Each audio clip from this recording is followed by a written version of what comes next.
পরিষেবা রঘুনাথপুর শহরের Ghoshal auto filling centre petrol পাম্পে এই পরিষেবা চালু হওয়ায় শহরে পরিবহন ব্যবস্থায় এক নতুন অধ্যায়ের সূচনা হলো। আর এই পরিষেবার সূচনার সঙ্গে সঙ্গে শহরের রাস্তায় নামতে শুরু করেছে সিএনজি চালিত একাধিক গাড়ি।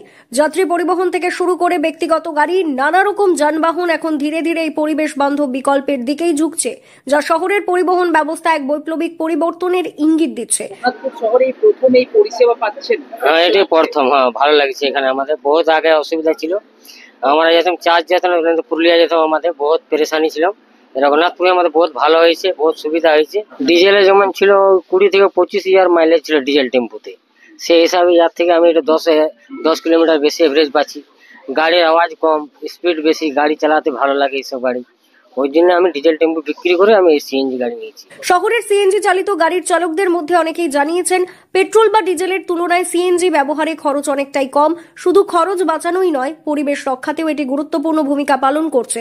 কারণ সিএনজি চালিত গাড়ি থেকে নির্গত ধোঁয়া তুলনামূলকভাবে অনেক কম, যা বায়ু দূষণ হ্রাসে সহায়ক। ফলে পরিবেশ বান্ধব ও সাশ্রয়ী জ্বালানি হিসেবে সিএনজির ব্যবহার দিন দিন জনপ্রিয় হয়ে উঠছে। যদিও রঘুনাথপুর শহরে প্রথমবারের মতো সিএনজি পরিষেবা চালু হওয়ায় বর্তমানে পরিষেবা প্রদানের সময়সীমা সীমিত রাখা হয়েছে। নির্দিষ্ট সময়ে গ্যাস ভরার সুযোগ থাকায় কিছুটা অসুবিধার মুখে পড়ছেন চালকেরা। তাদের মতে পরিষেবা প্রদানের সময়সীমা আরো কিছুটা বাড়ানো হলে তারা অনেকটাই উপকৃত হবেন এবং আরো বেশি সংখ্যক চালক সিএনজির দিকে ঝুঁকতে পারবেন। চালু হয়েছে, কিন্তু এখন সে যেমন সকাল 6টা থেকে 9টা দিচ্ছে, অল্প 12টা বাড়ালে আরো ভালো হয়, টাইমটা আমাদের সুবিধা হবে।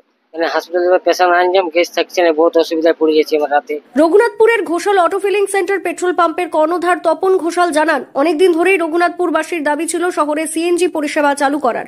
সেই দাবি শেষ পর্যন্ত পূরণ করতে পেরে আমরা অত্যন্তই আনন্দিত।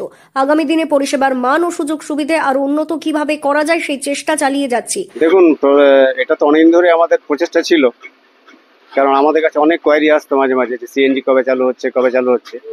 তাই হোক, এখন চালু হয়ে গেছে। তো ডিমান্ড আছে, কিন্তু সেই রকম অনুসারে এখন তো সেরকম গাড়ি টাড়ি আসে না। এইবার সবাই আস্তে আস্তে জানতে পারছে, এবং যারা বাইরে এখান থেকে সিএনজি ভরতে অন্যান্য জায়গায় যেতে হতো, তাদের কস্ট অনেক বেশি পড়ে যেত যাতায়াত, এবং তারা উপকৃত হয়েছে। আশা করছি আগামী দিনে আরও বেশি গাড়ি বেড়ে যাবে। এখনও কোয়ারি আসছে, যাদের গাড়ির মালিক তারা কোয়ারি করছেন যে ওদের পেট্রোল ডিজেলটাকে চেঞ্জ করে সিএনজিতে কনভার্ট করবে। তো যদি সেরকম হয়ে যায়, তো আশা করছি আগামী দিনে বেড়ে যাবে। দেখুন, টাইমিংটা কিছুটা ডিপেন্ড করছে কোম্পানির উপরে। এটা তো এইচপি কন্ট্রোল করে না, এটা কন্ট্রোল করছে আপনার অন্য একটা তেলের কোম্পানি, সিএনজি, যেটা পুরুলিয়া ডিস্ট্রিক্ট ওরা করছে। তো সুতরাং তাদের কাছ থেকে আমরা অ্যাপ্রোচ পাঠিয়েছি। আশা করছি যে পুজোর আগে টাইমিংটা আমরা বাড়াতে পারবো। রঘুনাথপুর শহর এখন শুধুই শিল্পকেন্দ্রিক শহর নয়, বরং পরিবেশ সচেতন আধুনিক শহরের পথে আরো এক ধাপ এগিয়ে গেল। পুরুলিয়া থেকে শান্তনু দাসের রিপোর্ট, লোকাল 18 বাংলা।